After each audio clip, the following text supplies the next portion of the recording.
90% students used to fail 10th standard. Ladakh में 1980s में जहां 90% से ज्यादा बच्चे 10वीं तक की परीक्षा पास नहीं कर पाते थे, वहीं आज लद्दाख की लिटरेसी रेट 97% से ज्यादा है कुछ रिपोर्ट्स के हिसाब से। और इसमें जिस इंसान का सबसे बड़ा योगदान है वो आज अपने घर लद्दाख से 1000 किलोमीटर दूर जोधपुर की एक जेल में 3 लेयर टाइट सिक्योरिटी में बंद है और उस पर NSA के चार्जेस लगाए गए हैं। यानी गवर्नमेंट के हिसाब से वो हमारी नेशनल सिक्योरिटी के लिए एक थ्रेट है। But is it really true? 59 years के सोनम वांगचुक, इनका इंट्रोडक्शन देने में ही आधी रील खत्म हो जाएगी। ये लद्दाख के एक रिनाउंड इनोवेटर, एजुकेशनिस्ट और इन्वायरमेंटलिस्ट हैं। आपने इनका रेफरेंस 3 इडियट्स मूवी में देखा होगा। 9 साल की एज तक इन्होंने स्कूलिंग नहीं करी थी क्योंकि इनके गांव में कोई स्कूल ही नहीं था। तो बेसिक एजुकेशन इन्होंने अपनी मदर से अपनी मदर टंग में यानी लद्दाखी में ही प्राप्त की थी। लगभग 9 साल की एज में इनका एडमिशन श्रीनगर के एक स्कूल में कराया गया, बट वहाँ लैंग्वेज डिफरेंस की वजह से इन्हें कुछ समझ में नहीं आता था और ये सही से रिस्पॉन्ड नहीं कर पाते थे और इसलिए वहाँ के बच्चे इन्हें बेवकूफ़ समझते थे। तंग आकर इन्होंने स्कूल छोड़ दिया और ये दिल्ली आ गए और वहाँ पर केवी के प्रिंसिपल से रिक्वेस्ट कर एडमिशन लिया।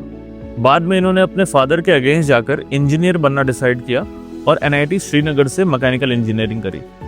1988 में इन्होंने लद्दाख में सेकमॉल की स्थापना की, जो हमारे नॉर्मल स्कूलिंग या कन्वेंशनल स्कूलिंग सिस्टम से बहुत अलग था और यहाँ का प्राइम फोकस था प्रैक्टिकल लर्निंग। सेकमॉल 20 एकड़ के कैंपस में फैला हुआ एक ऐसा इंस्टीट्यूट है जो एंटायरली सोलर पावर पे चलता है और यहाँ का सारा मैनेजमेंट यहाँ के स्टूडेंट्स ही देखते हैं। इन्होंने इंडियन आर्मी के लिए सोलर हीटेड टेंट से लेकर लद्दाख के लोगों के लिए आइस स्टूपा प्रोजेक्ट और एनवायरनमेंट के लिए कई ऐसे काम किए हैं जो एक वीडियो में बताना पॉसिबल नहीं है। बट द क्वेश्चन इज कि ये जेल में क्यों है? दरअसल 2019 में आर्टिकल 370 हटने के बाद जम्मू कश्मीर और लद्दाख 2 सेपरेट यूनियन टेरिटरीज में डिवाइड हो गए।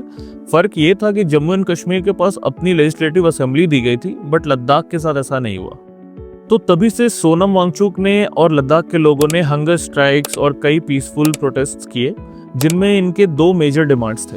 इनकी पहली डिमांड थी लद्दाख को 6 शेड्यूल में शामिल करना। 6 शेड्यूल कॉन्स्टिट्यूशन का वो हिस्सा है जो ट्राइबल एरियाज को स्पेशल प्रोटेक्शन देता है, जैसे मेघालय, मिजोरम, त्रिपुरा और असम के कुछ रीजन्स को मिला है। 6 शेड्यूल से उनकी जमीन, जंगल, पानी और कल्चर आउटसाइडर कंपनीज के इंटरफेरेंस से प्रोटेक्टेड रहते हैं।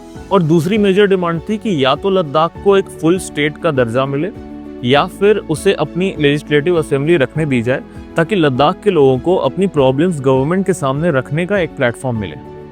तो ये प्रोटेस्ट मोस्टली नॉन वायलेंट होते थे अंटिल 24 सितंबर।